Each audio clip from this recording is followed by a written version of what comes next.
Ki khubor ka Batisi TV. Lawan Rashapi da ka Orange Nissan Lumso po near Fire Brigade Shillong.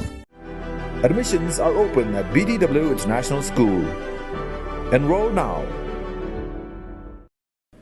Ka Regional Committee na kabanta ka East Giant Hills District kabalakli daw menteri katanat jengok kai pertai uba sneaw bhalang dhar kan sa Shong Jialang hanong ba Shillong bat kinong mikmat jong ka Regional Committee na ka Jala Assam ha ka arpu pratarik mentau benai Naiwieng arajar arpuway hanong ba Shillong banya theria tai halor ka jingya penbek ya ka jingya ka japut harata cera ka bahap hapo East Giant Hills District.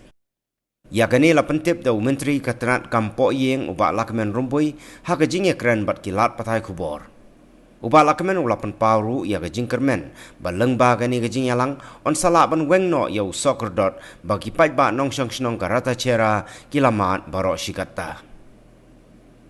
We will meet again on the 28th of this month in Shillong with our counterpart in Assam and see what thing to be done, and after that we will see.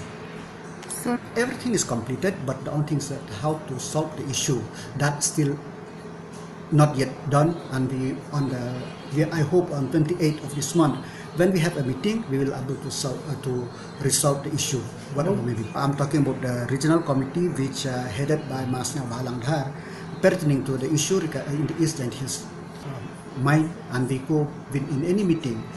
We are doing with a positive mindset, and for any issue which pertaining to the state, we are doing a positive mindset on how to solve the issue at hand. So be it teachers' salary, be it regularization, be in the border issue, we are not shying away from the responsibility. Having said that,